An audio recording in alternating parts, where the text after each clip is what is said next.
How we doing, everybody? How are y'all doing today?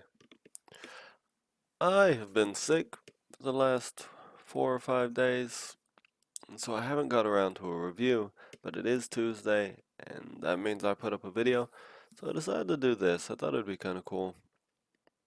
Today I'm going to rate all of the books that I reviewed in 2020. It's not a lot. I already have four, I believe, out in 2021, so there's going to be a lot more coming out in 2021, but this is what I put out in 2020.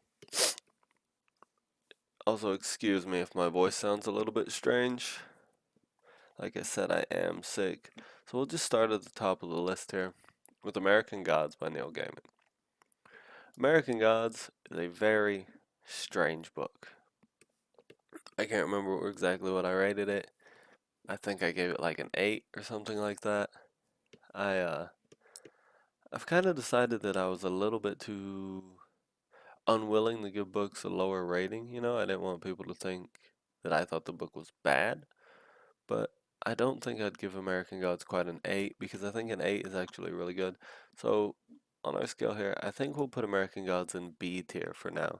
It's a strange book, it's a very interesting book with an odd main character, and Neil Gaiman's just kind of odd writing style and the way he presents his character's emotions is interesting. We'll go right here to Dracula. Dracula by Bram Stoker. Super cool book cover, by the way. A classic in horror, obviously. Um, for the time it was written, I think Dracula was a cool book. It was interesting. It comes down to very much good versus evil, and the writing can be hard to understand in modern speech. Now, I think I'm going to put Dracula in a C. I still think Dracula is a good book. I enjoyed reading it, but it's just not among the best here. I don't want to do Calamity right yet because I want to start with Steelheart over here out of those three books. So let's grab Elantris. Elantris is probably going to be probably upper C, I think. Elantris is a good book, but it's very much you can tell that it is Sanderson's first published novel. It's not as polished, it's not as good as a lot of his later works. Now Lost Gods is going to be our first S. Lost Gods is strange. It kind of delves into the macabre a little bit. Uh, we follow our character through the underworld, but I really enjoyed the book. It helps that I listened to it on Audible, and I enjoyed the tone set by the narrator. I thought it was fantastic. Actually, I'm probably gonna put Lost Gods A. Lost Gods is an A plus, not an S, but it's an A plus. I really enjoyed this book. Fantastic book. Let's see, Mistborn. Mistborn will be our first S tier book, probably. Mistborn, fantastic book. A lot of people's entryway into Brandon Sanderson's writing. I really enjoyed it. Kelsier is a fun and interesting character. Vin is arguably an even more compelling character. And those are our two leads. Those are automatic points right there. Alongside with that, the magic system is fantastic. It's interesting. It's fun to read about. And there are multiple magic systems. There's also a lot of mystery to the Mistborn world right now. I'm currently reading book 2 in the Mistborn trilogy, and I can't wait to learn more about this world. I think it's fascinating. I think it's interesting. The Necronomicon is a collection of stories by H.P. Lovecraft. The Necronomicon has some fantastic stories. It has some terrible stories. And it has some really mediocre stories or average stories. I think I'm gonna put it in B. I really enjoy Lovecraft when he's good. I think Cosmic Horror is fantastic. I'm a big Cosmic Horror fan, but it is dragged down by some of the stories that just really don't interest me at all. while at the same time being carried upwards by stories that I do really, really enjoy. There's one in here about a guy who swaps minds with an alien being and like travels through time in that manner and stuff, and like I thought that story was fantastic. It's really cool. And Lovecraft does something really cool in a lot of his stories where you can't tell if his characters are crazy or if these things actually happen to them. And it's just super unbelievable. That makes sense. Let's go to Neverwhere here. Again, Gaiman has a very strange way of writing.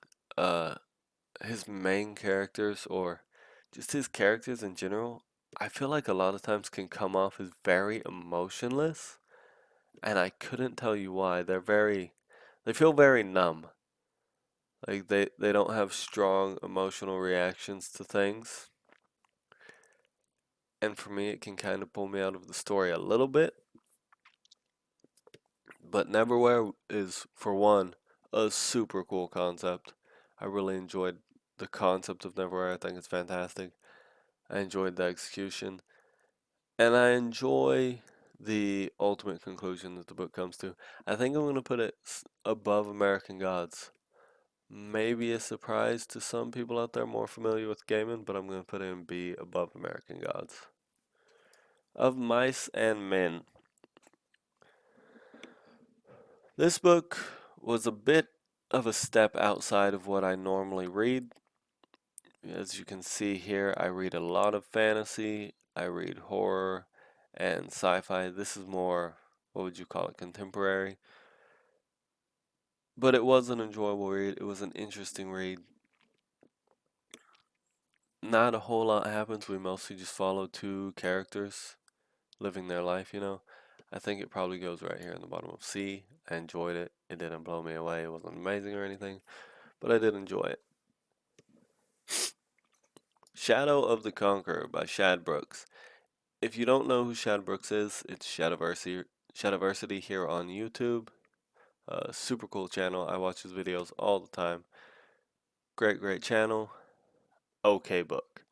Uh, I had some problems with the books. The prose was not particularly well polished. That's something that throws me out of books a lot if the prose isn't very good. I think the prose could have used some work, and I'm sure this is Shad's first book. I'm sure his prose will improve over time. And also a main character, I just didn't really he didn't have me buying in into his, I guess, emotional baggage, and also his immediate pickup and power with the magic system was also too fast for me. That being said, the book was a lot of fun to read. It had a lot of very cool things. It explained things quite a bit. It did so in a little bit of an expository way where there was a little bit too much explanation. I would have liked to learn a little bit more subtly. But overall, Shadow of the Conqueror is a good book. I don't think it's better written than Dracula or Elantris, but I think it's more interesting. I think it'll go right here in between those two in C tier. Tarzan of the Apes. This book was a super pleasant surprise for me. I really, really enjoyed Tarzan of the Apes. It's a cool story that we follow Tarzan after his parents crash in the jungles of Africa and he is orphaned. And there's a lot more to this story than I thought there was, and I really, really enjoyed it. I 100% recommend that you check out Tarzan of the Apes. And it's right there with Lost Gods. These two, I'm not sure which one I would put in front of the other, but I really, really liked both these books, and Tarzan of the Apes was a great book. Let's grab this series right here, the Reckoner series by Brandon Sanderson. These were the first books that I reviewed on my channel. I reviewed them all three in a row, and they were my introduction to Brandon Sanderson outside of The Wheel of Time. As you can see, The Wheel of Time is not on this list because I did no reviews for The Wheel of Time, but I have read the entire Wheel of Time series. Dope series.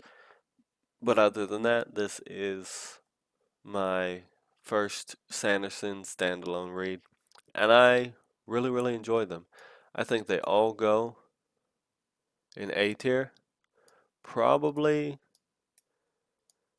in that order right there.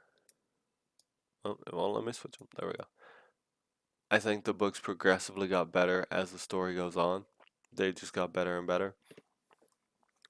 And I think as far as enjoyment goes, I don't know if they're as well written or as good of books, but as far as enjoyment goes, they are really up here. They're really pushing for these top spots up here of books that I read.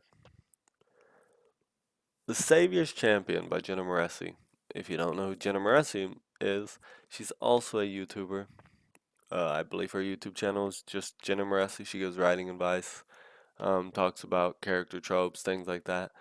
Cool channel. I enjoy watching it. I view her channel frequently. This book wasn't that great. I was a little bit more generous with this book in my review than maybe I should have been. But I say that, but I did enjoy the book. The book just had a lot of glaring problems that became more of a problem for me as time went on. It's definitely not something I intend to reread, but I do like it. I don't think it's worthy of being in D tier, but it is the very bottom of C tier. It is the worst of the books that I read this year, but I enjoyed every single book that I read in 2020 and that I reviewed, which is pretty lucky for me. Last but not least, for sure, is The Name of the Wind by Patrick Rothfuss. If you saw my review for this book, you know where it goes. Very top of S tier. My favorite book right now, probably, is The Name of the Wind. I think The Name of the Wind is fantastic.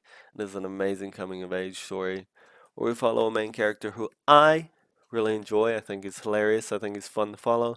I think he's great. I know that there's quite a substantial group of people out there who do not enjoy Kvothe, but I do. I also really, really enjoy Rothfuss's writing style. His prose is immaculate. His world building is fantastic.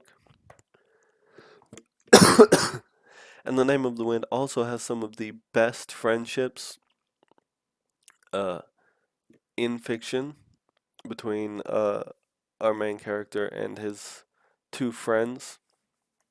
I also think the relationship is not exactly worthy of the flack that it gets. I think it is fairly realistic. It is reasonable and understandable. And I think it is something that lots of people could relate to if they stopped and thought about it. Also, the book is layered so heavily with clues and plot details and just line by line hints that you could reread The Name of the Wind multiple times, which I have, and still pull something new out of it every time. There's so many good things to talk about with The Name of the Wind, and that is why it is my number one book. If I had an S plus tier on here, it's in S plus tier. It's my favorite book right now. Okay, I accidentally missed two books, but I caught it before the video went up. I'm just gonna do this real quick. It's two very, very important books. We've got The Gunslinger by Stephen King. We'll put it above The Savior's Champion. The Gunslinger, interesting concept. I'm curious to see where it goes. I have book 2 on my shelf. I'm gonna read it. But Stephen King's weird, man. And this book was weird, and it was overly symbolic, and it irritated the hell out of me. So, bottom of C tier. Honestly, could end up in D tier, just depending on how the rest of the series goes. I don't know. We'll see. But, how do I add another section to this?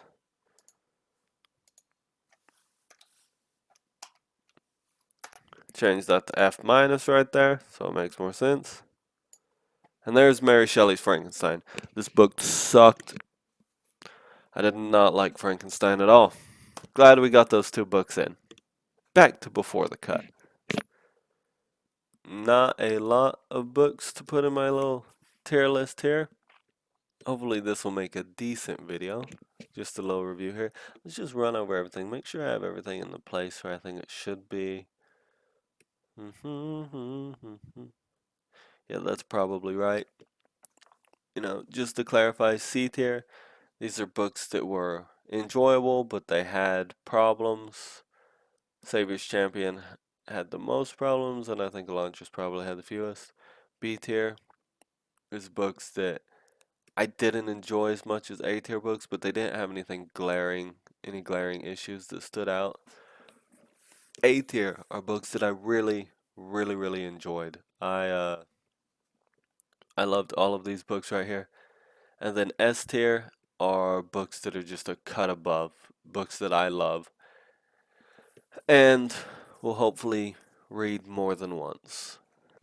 Thank you all for watching. I know today's video was a little bit different than what's usual as a result of me being sick, but next Tuesday I will be coming out with another review, either for The Lies of Locke Lamora or Book 2 in the Mistborn series. Not sure which one.